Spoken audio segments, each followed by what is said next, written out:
Баща ми имаше един приятел в Урумджия. Той всека седмица по един-два пъти вечер късно минаваше и ни донасяше хлеб. Що хлеба, който купувахме от специалната фурна, която ни даваха, едно, че не достигаше.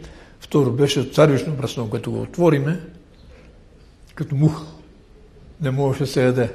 След като забраниха на евреите да се движим по главната улица, движението от главната улица се премести тук. Там не остана никой. И българи, и евреи, всичките дойдоха тук. Всички търговци, които бяха амбулантни търговци и продаваха кой банички, кой милинки, кой семки, друг фастъци, бомбонки, такива неща, се изместиха тук на тая улица. Толкова се чувстваш угнетен и неравен с другите, че и това се отразява вече и на поведението ти. Аз бях ученик в 5-ти клас в гимназията. Минава разсилния, както беше възприето тогава, да чете съобщение на директора, че на другия ден в 9 часа трябва всички ученици да се съберат за манифестация по случай 3 март. И на другия ден сутринта аз в 9 часа, както всички други, отидох пред гимназията, където трябваше да се съберем с тази звезда. Идва един мой съученик. Ти защо си дошъл, бе?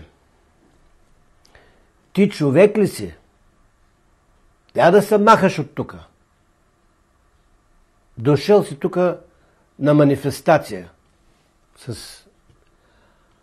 И аз, знаете ли, нищо не можах да му отговоря.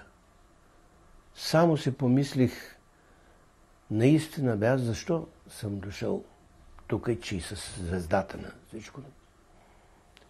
И тръгнах и се прибрах с наведена глава вкъщи.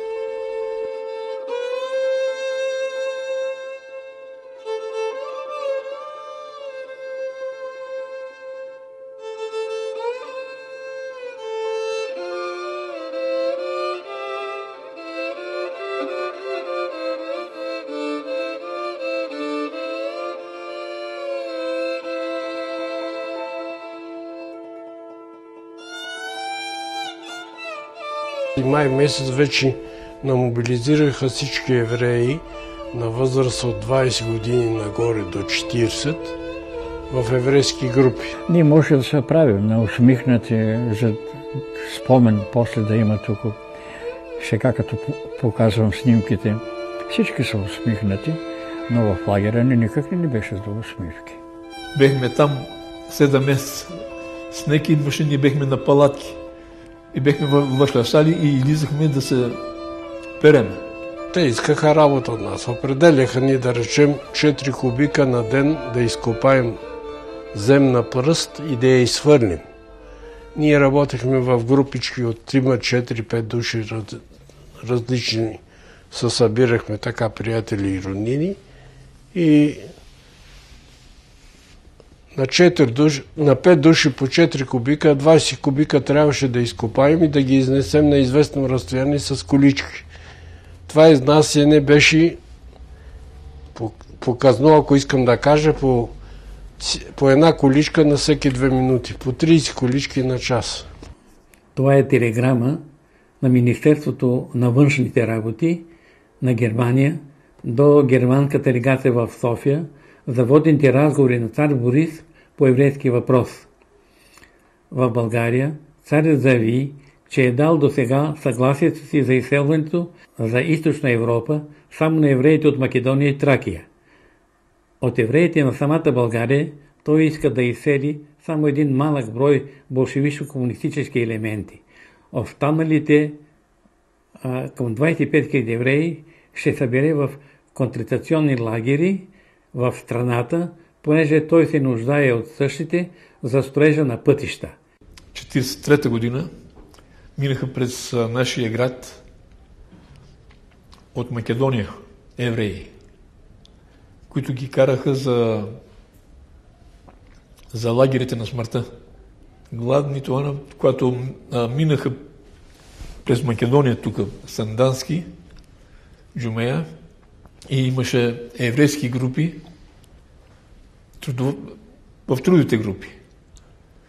Разбраха, че са евреи от това и гледаха да им фърлят хлеб, да им дадат нещо. Аз, понеже бях тръбач, един път успях да се добера до едно такова влакче. Успях да ги видя по-наблизо. Това беше страшна работа. Аз 3 дена не можех да дойда на себе си. Най-страшният момент, когато около март разбрахме какво ще стане с нас, като разбрахме, че е станало с другите евреи в европейските държави. Иначе другото всичко, отиване на еврейските групи да работим, всичко го взимахме като нещо, което е преходно и в очакване на някаква лоша вест за нас. На 10 март стана вдигането на една голяма част от пловдивското еврейство. Една българка идва от нас към 12 часа вечерта, звъни и аз като по-малка, най-малката, ставам, отварям, викам, какво има? Веднага вика бащата, веднага го извика и аз го събудих. Към татко дошла еди коя села да видиш какво иска. Имате ли злато? Баща ми вика, нямаме злато. Пари, злато, ако имате, дайте ми ги на съхранение, защото ще вдигнат. Баща ми вика, тая откачила. И отиди си, не дадохме нищо и си легнахме. Тък му се лягаме, пак се звъни и вече полицай идва с един цивилен, с заповед. То беше 2 часа и половина.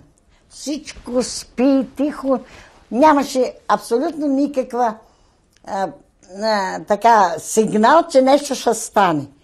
И в това време събуди баща си и аз го събуждам към татко, дойдоха полицаи, един цивилен.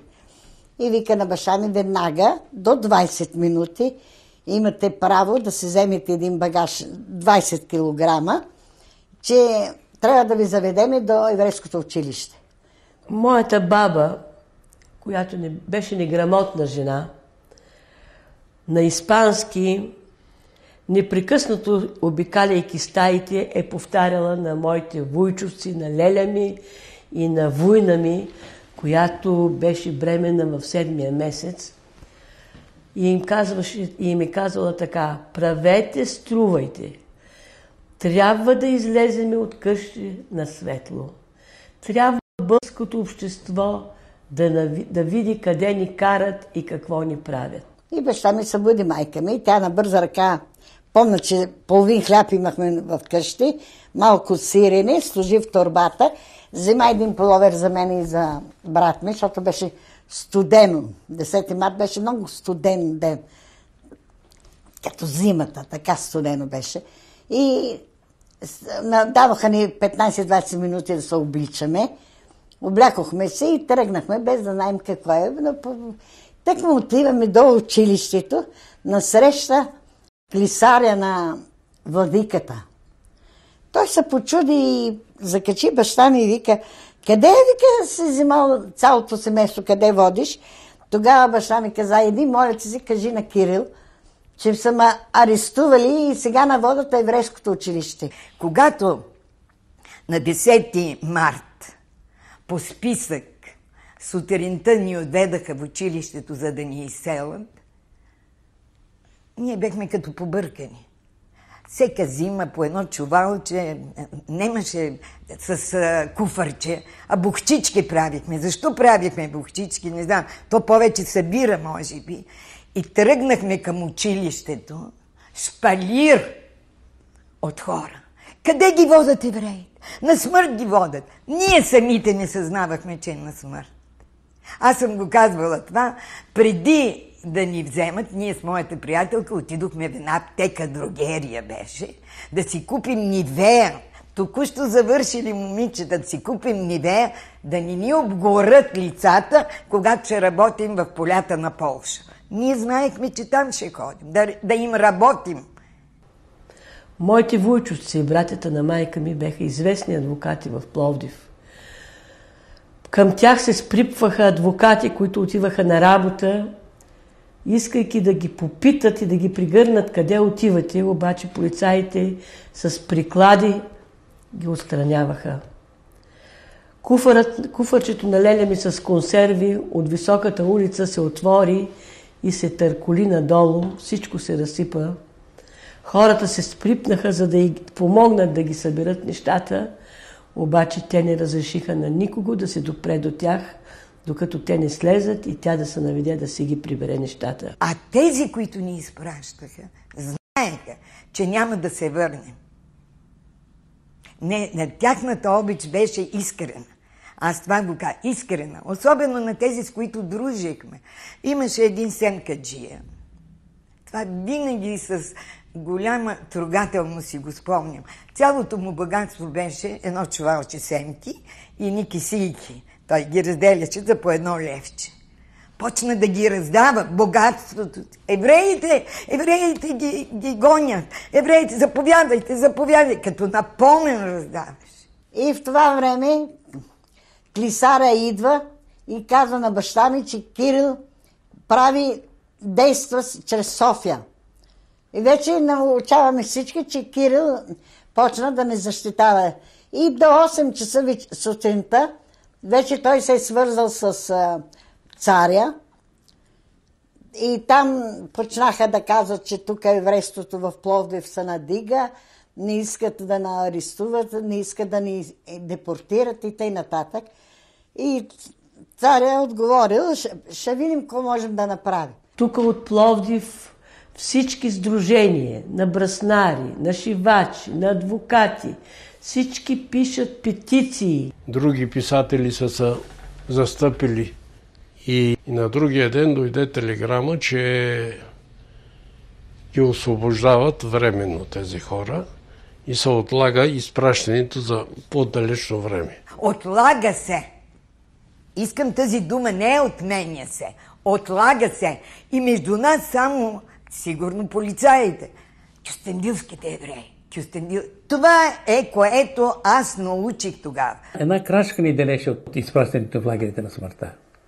Ако прочетете този отчет, изпратен от полицейските аташе към германското посолство до външно министерство, ще видите, че се е стигнало даже до Пазарлък, колко на глава за изселен евреин да плати българското правителство. Искали се по 250 марки на глава за разноски, транспортни и така нататък. Голям късмет сме имали.